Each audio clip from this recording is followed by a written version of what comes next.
Hello rice, हमारे YouTube channel शोरगुल times में आपका एक बार फिर स्वागत है। कहानी सिगरेट अमीरजादा का हर एपिसोड एक नयापन लिए हुए है।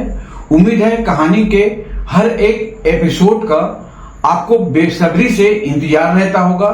सच में यह कहानी काफी दिलचस्प होने के साथ एक हस्बैंड और वाइफ के अटूट प्यार को दर्शाता है।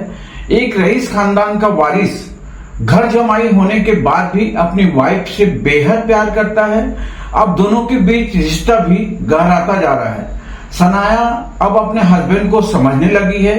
दोनों एक दूसरे के बहुत करीब आ गए हैं। इस कहानी का हर एपिसोड एक नवीनता लिए हुए है।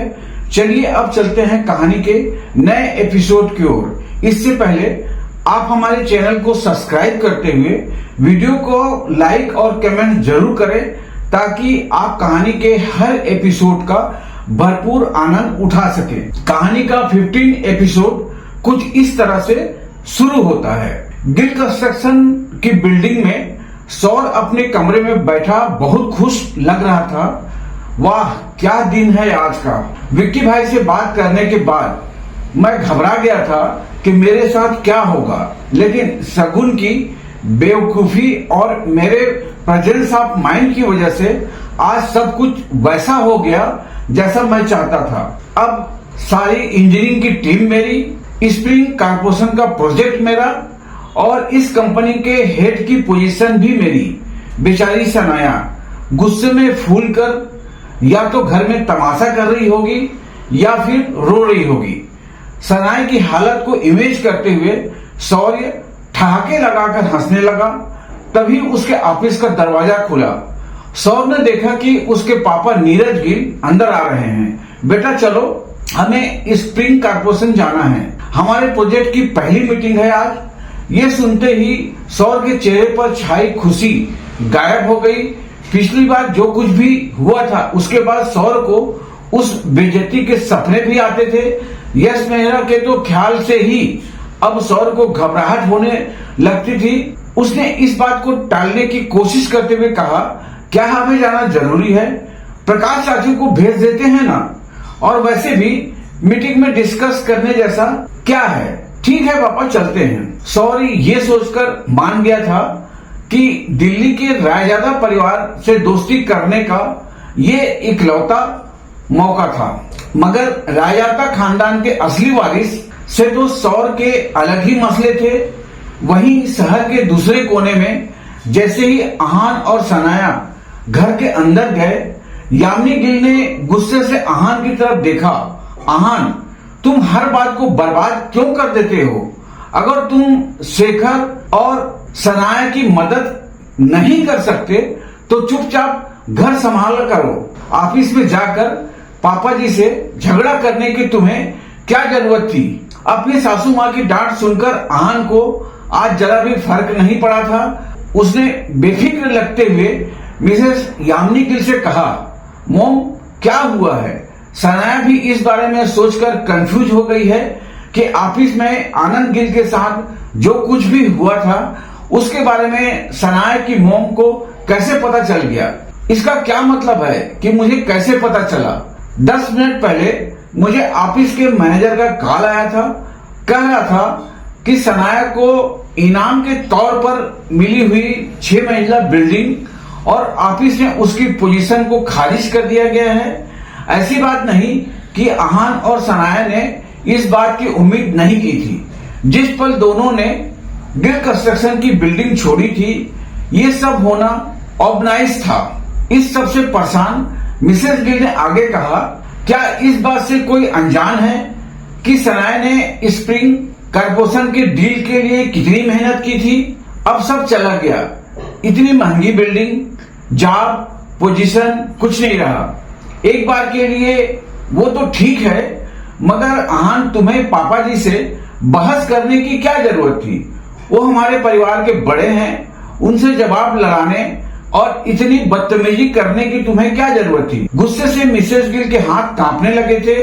उन्होंने मन ही मन में कहा, अगर एक बार के लिए सनाया के पापा जी से लड़ाई की होती तो मैं कुछ ठीक कर सकती थी। अपनी पोती को कुछ सजा देकर पापा जी माफ कर देते। लेकिन ये आहान, इसके अंदर इतनी हिम्मत कहां से आ गई? अब कुछ नहीं हो सकता। आहान ने सनाया और उसकी फैमिली को बहुत ही मुसीबत में डाल दिया था। मिसेस यामिनी गिल आगे कुछ कहने ही वाली थी कि सनाया ने उससे कहा, मोम, इस सब में आहान की कोई गलती नहीं है। दादाजी सौर की तरफदारी कर रहे थे और उन्होंने मुझ पर यकीन करने से मना कर दिया था। सनाया भी अब गुस्से में लग रही थी। इस पॉइंट पर मिसेस यामिनी गिल का गुस्सा अपनी बेटी पर निकलने लगा। उन्होंने सनाया से सवाल करते हुए कहा, अच्छा तो अब तुम इस आहान का साथ देना चाहती हो? इस निकम्मे आहान की वजह से तुम अपना सब कुछ खो चुकी हो सनाया, लेकिन फिर भी तुम्हें ये सही लग रहा है। मिसेस यामिनी गिल अपनी बेटी से भी डिसअपॉइंटेड महसूस कर रही थी। उन्होंने आगे कहा, अगर तुम दोनों ने अपनी सफाई पेश करते हुए पापा जी से थोड़ी तमीज से बात की होती तो शायद हमें ये दिन न देखना पड़ता। पापा जी इतना बड़ा फैसला नहीं लेते और मैं कहती हूँ इस आहान को अपना मुंह खोलने की जरूरत क्या थी? अपनी मोम की ये बात सुनकर सनाया भी थोड़ी परेशान हो गई थी। उसने अपने आप से ही कहा, भले ही आहान की कोई गलती नहीं है, मगर इस सब का अंजाम बहुत बुरा हो रहा है। अब न मेरे पास जॉब है और न ही कोई फैमिली सपोर्ट। उल्टा सौर की नेचर के अकॉर्डिंग ये बात पूरे शहर में फैलने में जरा भी देर नहीं लगेगी। यह मेहरा और विक्की के साथ मेरा नाम जोड़कर कई सारी अफवाहें उड़ेगी और बातें भी होगी। सनाया की परेशानी आहान की नजरों में छिपी नहीं थी। अपनी बीबी को कंफर्ट करने के लिए वो कुछ कहना चाहता था, मगर तभी मिसेस यामिनी गिल ने आहान के कंधों को हिलाते हुए कहा, आहान, अगर तुम्हें अभी भी हालात की नजाकत समझ में नहीं आ रही है तो जाकर पापा जी से माफी मांगो। ये सब आसान नहीं होगा, लेकिन पापा जी जो भी पनिशमेंट देंगे ले लेना। शेखर अभी हॉस्पिटल में है और सनाया के हाथ से उसकी जॉब चली गई है। अब तुम ही बताओ घर कैसे चलेगा? मैं नहीं जानती। अभी के अभी जाकर पापा जी के सामने अपने घुटने टेक दो। वैसे यामिनी गिल के पॉइंट ऑफ व्यू से यही एक रास्ता था जिससे चीजें कुछ ठीक हो सकती थी। बस एक बार आहान माफी मांग ले, फिर वो खुद आनंद गिल से मिलकर रोकर गिड़गिड़ाकर सब कुछ ठीक कर देगी। मगर अगले ही पल अब आहान ने अपना मुंह खोला तो मिसेस यामिनी गिल के साथ साथ सनाया भी दंग रह गई। आहान ने अपने सासू माँ की बात पर बहुत ही क्लम अंदाज में रिएक्ट करते हुए कहा, मैं आनंद गिल से माफी नहीं मांगूंगा। माफी तो उन्हें सनाया से मांगना चाहिए। आहान के आखिरी शब्द सुनकर मिसेस गिल की बोलती बंद हो गई। वो आहान को कोसना चाहती थी, डांटना चाहती थी, मगर अपने निकम्मे घर जमाई की ऐसी बातें सुनकर उनकी आवाज ही नहीं निकल रही थी। क्या आहान पागल हो गया है? ऐसा कैसे हो सकता है? कुछ देर के अजीब सन्नाटे के बाद मिसेस गिल ने कहा, आहान, तुम जाकर अपने दिमाग का इलाज कराओ। मुझे लगता है तुम बीमार हो, इस वजह से ऐसी अजीब हरकतें कर रहे हो। ये सुनकर आहान ने एक छोटी सी मुस्कान के साथ कहा, मोम, इस बात को माने या न माने, आनंद गिल खुद आकर सनाया से माफी मांगेंगे। उन्हें माफी मांगनी पड़ेगी। ये कहकर आहान अपने कमरे की तरफ जाने लगा। आहान के अंदर इतना कॉन्फिडेंस कहां से आ गया? मिसेस यामिनी गिल ने उससे कहा, तुम साफ साफ कहो इस बात का क्या मतलब है? मगर आहान ने कुछ भी नहीं कहा। जवाब में बस आहान के कमरे का दरवाजा बंद होने की आवाज आई। मिसेस यामिनी गिल अपना सर पकड़कर बैठ गई तो सनाया की फिक्र और परेशानी कुछ हद तक कम हो गई। सनाया ज्यादा कुछ तो नहीं जानती थी, मगर उसे ये पता था कि जब भी आहान कुछ कहता था तो उसका कोई मतलब जरूर होता था। इसलिए सनाया भी बेफिक्र होकर अपने कमरे में आराम करने चली गई। दूसरी तरफ स्प्रिंग कॉर्पोरेशन में जब सौर और नीरज गिल बिल्डिंग के अंदर आए तो दोनों थोड़ा नर्वस थे, मगर दोनों बाप बेटे इस तरह दिखावा कर रहे थे मानो पिछली बार की जिल्लत कभी हुई ही नहीं थी। रिसेप्शनिस्ट ने भी उन दोनों को बहुत ही रिस्पेक्ट के साथ वेलकम किया और पोलाइट अंदाज में उन्हें कॉन्फ्रेंस रूम में ले गई। कोई प्रेजेंटेशन वगैरह हो सकती है। हो सकता है कि हमें यश मेहरा से मिलने की कोई नौबत ही न आए। अपने पापा की ये बात सुनकर सौर को कंफर्टेबल फील हुआ और वो दोनों कॉन्फिडेंस के साथ अंदर गए। मगर जैसे ही उन दोनों ने देखा कि कॉन्फ्रेंस रूम में अकेले यश मेहरा बैठे हुए थे तो उनके होश उड़ गए। दोनों ने भी एक दूसरे की तरफ देखी, लंबी सांस ली और जाकर अपनी अपनी कुर्सी पर बैठ गए। सीईओ यश मेहरा, गुड आफ्टरनून। नीरज गिल ने शुरुआत करते हुए कहा। हमेशा की तरह यश मेहरा अपने काम में बिजी था। कुछ देर बाद उसने हाथ में पकड़ी फाइल को नीचे रखा और नीरज गिल व सौर की तरफ देखने लगा। उन दोनों शक्लों को देखकर यश मेहरा का मुंह बन गया। उसने बेरखुए अंदाज में उन दोनों से सवाल करते हुए कहा, तुम दोनों यहाँ क्या कर रहे हो? यश मेहरा के इस एरोगेंस को देखकर सौर को गुस्सा आने लगा। नीरज गिल का चेहरा भी जम गया, लेकिन उन्होंने मुस्कुराकर चापलूसी करते हुए कहा, जी कुछ दिनों पहले आपने हमारे गिल कंस्ट्रक्शन के साथ कॉन्ट्रैक्ट साइन किया था, वो स्प्रिंग। मगर इससे पहले कि नीरज गिल अपनी बात पूरी कर पाते, यश मेहरा ने उनकी तरफ देखे बिना ही उन्हें बीच में टोक दिया और उनसे डायरेक्ट सवाल करते हुए कहा, कॉन्ट्रैक्ट साइन करने के समय तुम वहां थे? यश मेहरा को इस बात से कोई फर्क नहीं पड़ रहा था कि नीरज गिल कौन था और उम्र में उनसे कितना बड़ा था। वो बस सवाल पर सवाल किए जा रहे थे। नीरज गिल ने कहा, जी नहीं, तब हम दोनों यहां नहीं थे, लेकिन इस बात से क्या फर्क पड़ता है?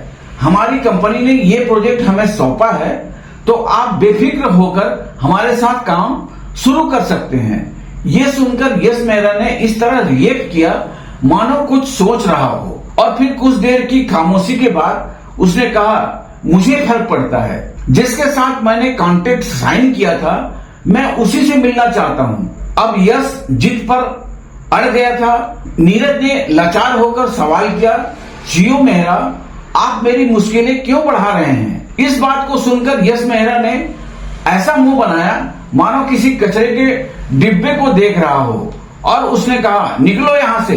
मैं तभी मीटिंग करूंगा जब मिस सनाया खुद यहां आएगी। सौर को इस सब से इरिटेशन हो रही थी। उसके पापा से कुछ नहीं होने वाला था, इसलिए सौर ने बीच में बात करते हुए कहा, मिस सनाया तो बहुत बिजी है। एक्चुअली वो 1 महीने की लंबी वेकेशन पर गई हैं। ये एक सही जवाब था। अब यश कोई बहाना नहीं बना सकता था, लेकिन आगे यश मेहरा ने जो कहा उसे सुनकर दोनों बाप बेटे शॉक्ड हो गए। यश मेहरा ने कहा, तो फिर कोई बात नहीं, वो जब वापस लौटेगी काम तभी शुरू होगा, मैं उनका वेट कर सकता हूं। सौर को अब इतना गुस्सा आ रहा था कि उसने अपनी मुट्ठी कस ली और बोला, क्या आप अपने पर्सनल रीजन की वजह से काम को लेट करेंगे? हमें कॉन्ट्रैक्ट साइन किया है और अगर इस सब के बारे में आपके सुपीरियर ऑफिसर को पता चल गया तो अच्छा नहीं होगा। सौर के इस बात में वार्निंग झलक रही थी। ये सुनकर यश मेहरा के चेहरे पर टेढ़ी मुस्कान आ गई। उसने सौर की आंखों से आंखें डालकर देखा और सवाल करते हुए कहा, क्या तुम मुझे धमकाने की कोशिश कर रहे हो? ये सवाल सुनकर नीरज गिल अब खामोश नहीं रह सकता था। यश मेहरा को नाराज करना उस पर बहुत भारी पड़ सकता था, इसलिए नीरज गिल ने एक बड़ी ही मुस्कान के साथ जवाब देते हुए कहा, सीईओ यश मेहरा, आप जरूर मजाक कर रहे हैं। हम आपको धमकी कैसे दे सकते हैं भला? बात यहीं खत्म हो गई थी। यश मेहरा ने वापस अपनी फाइल पकड़ी और बाप बेटे की इस जोड़ी को जानबूझकर नजरअंदाज करते हुए कहा, अगर ऐसी बात है तो निकल जाओ यहाँ और मिस सनाया के बगैर वापस मत आना। सौर और नीरज एक बार फिर इस कंपनी में बेइज्जत हो चुके थे। राहत तो इस बात की थी कि इस बार किसी ने इस जिल्लत को देखा नहीं था। वो आगे कुछ नहीं कर सकते थे, इसलिए चले गए। उनके जाते ही यश मेहरा ने एक मैसेज किया। दूसरी तरफ आहान और सनाया के घर में मिस्टर विक्रम का कॉल आया तो आहान ने कॉल आंसर करते हुए कहा, क्या काम हो गया? मिस्टर विक्रम ने दूसरी तरफ से हामी भर दी तो अहान ने कहा गुड, बाद में बात करते हैं, यह कहकर उसने कॉल काट दिया। इस वक्त अहान किचन में खाना बना रहा था। सनाया किचन के अंदर आई और उसने अहान से सवाल करते हुए कहा, अहान तुम किससे बात कर रहे थे? सनाया का सवाल सुनकर अहान नर्वस हो गया। उसने बहाना बनाते हुए कहा, जी वो ऑफिस से कॉल था, क्या आपको भूख लग रही है? खाना अभी बन जाएगा, बस 5 मिनट। सना ने इस बारे में ज्यादा नहीं सोचा और बोली ओके। अपनी बात करने के बाद वो जा ही रही थी कि सनाया को कुछ याद आया और उसने मुड़कर अहान से पूछा, अहान तुम प्लाजा बार में कैसे आ गए? तुम वहां क्या कर रहे थे? अब अहान क्या कहेगा? क्या वो सनाया को सच बता देगा या फिर एक नया बहाना बनाएगा? अगला एपिसोड देखने के लिए बने रहिए हमारे चैनल के साथ। दोस्तों, उम्मीद है कहानी का यह एपिसोड भी आपको पसंद आया होगा। आप हमारे चैनल शोरगुल टाइम्स को सब्सक्राइब करते हुए वीडियो को लाइक और कमेंट्स भी जरूर करें। साथ ही इस वीडियो को अपने अन्य दोस्तों को शेयर करें। मिलते हैं कल दूसरे नए एपिसोड के साथ। तब तक के लिए आज्ञा दीजिए। नमस्कार, धन्यवाद।